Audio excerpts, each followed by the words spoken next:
But first, Sir Keir Starmer has found himself embroiled in an anti-Semitism row after Labour's candidate in the Rochdale by-election was revealed to be a Gaza conspiracy theorist.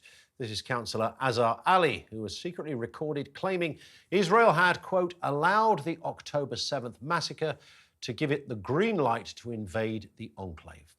Ali has since apologised, calling his comments inexcusable.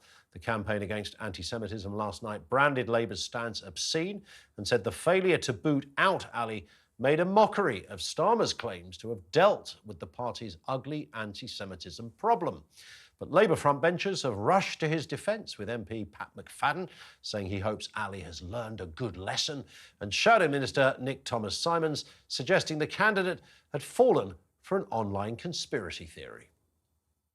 The comments you've referred to were wrong. They were totally unacceptable, and they do not reflect the views of the Labour Party in any way. He said that he fell for an online conspiracy theory, and those are not his views. He's apologised unreservedly. He's retracted the comments, and he's also, very importantly, recognised the scale of the offence that has been caused and the enormous task there now is for him to seek to rebuild trust with the Jewish community. Frankly, listening to Thomas-Symonds there, he's just made it a whole lot worse than it was before, because this is, well, we've got to understand the man. He's learnt from his errors. He's not 12, for God's sake. He's a man standing to be a member of Parliament. He's claiming that, oh, well, I got into an online conspiracy. That also makes it worse.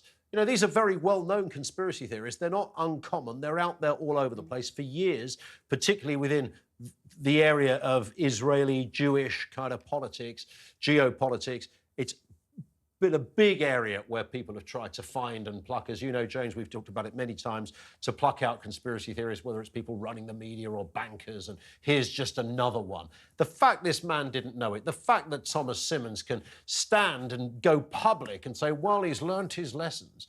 I mean, everybody should be, frankly, walking away with their tail between their legs here. They really should, because also Keir Starmer has been campaigning, electioneering with this individual within 24 hours of this taking place. And let's look at the words that Keir Starmer said. He said, let me assure you, we will never let anti-Semitism sneak back into the Labour Party undercover. Well, this isn't even undercover, and he's not dealing with it, and he's not dealing with it effectively. And interestingly, in interviews, although, yes, they said, the comments are wrong, they're despicable and all this sort of business, and people have apologised, at no stage did Nick Thomas-Symonds, or indeed anybody else, say these comments are anti-Semitic, which fundamentally means I don't think they fully understand what anti-Semitism is. And I think we are talking about an area of the country in which 30% of the voting public are Muslim and from a particular core of the population who are deeply hostile towards Israel and what's going on, and have mixed, if you like, Israeli politics or Israeli-Palestinian politics with their own religion and indeed their own views. And these tropes which exist are there and they are real. And until or unless our political leaders show real leadership to demonstrate that just because you've apologised, oh, it's all OK, until or unless you recognise, first of all, that the comments are anti-Semitic, and secondly, you take a better understanding, I think it demonstrates that we still have a deep problem, not only within Labour, but also within this country relating to this problem. But I think what stinks about this, Esther, is that the Labour Party couldn't pull the candidate. It was too late to replace the candidate. So they had no choice. Either they don't field the candidate at all, so they blow the whole thing and the victory goes to somebody else, or they somehow find a way to muster behind this guy and say, well, he didn't really mean it, it was just a conspiracy theory. He was going all David Icke for half an hour. I'm sorry, well, I mean, this is nonsense. Are we supposed to believe that this man actually has changed his views sincerely? It's like putting makeup on a pig, asking this man to apologise. This is what he genuinely believes, and there are actually thousands, if not, hundreds of thousands or even millions of people in this country that hold that share that same view. The cat is out of the bag. We are living with people in this country that have this view. And so the question is, what are we going to do about it? Are we going to assert British values? Are we going to assert that this is unacceptable? Or are we just going to, make this go under the rug? At the end of the day, I don't have a lot of faith in Keir Starmer or the Labour Party.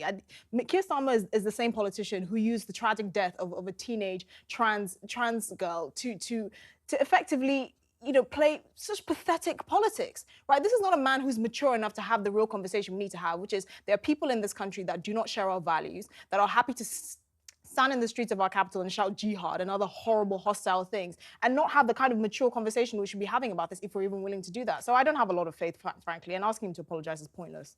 And it's not as though this online conspiracy stuff was sort of slightly compelling and the guy got hoodwinked. I mean, it's pretty clear what his views should be. The fact that Keir Starmer and Lisa Nandy were sharing a platform with this guy until he was confronted and made to. I mean, they didn't immediately crack down on it when Ali said this stuff. It took a while. I would actually... And they still had... It took until the newspaper blew it. It took until the Mail on Sunday confronted him with it and really called it out. Yeah. I mean, I actually think there could be an even worse explanation of why he said this. So we're all thinking, quite rightly, because it's fair enough, he said it because he believed it, because he believed the conspiracy theory. He actually could have said it because he thought it's what his audience wanted to hear. Yeah, exactly. Do you know what I mean? He could have said it when he didn't even believe that this was actually Israel, opening the doors and saying, please come and murder our people so that we can invade Gaza. But because he thought it would win some votes, because, as you guys said... Which is even worse. Yeah. Even worse. To be propagating such a dangerous conspiracy theory, which we know, will lead to more blood being shed because people... some people will believe these appalling things. But it goes back to this point that I think you've, very effectively made, which is there are a huge constituent part of the Labour Party, or people who would vote Labour, who do not support the government's stance and do not support Labour's leadership stance and it's on what's a problem happening. for Labour. And it's causing a significant problem. And it's, again, because of religion mixing with their beliefs and their true beliefs.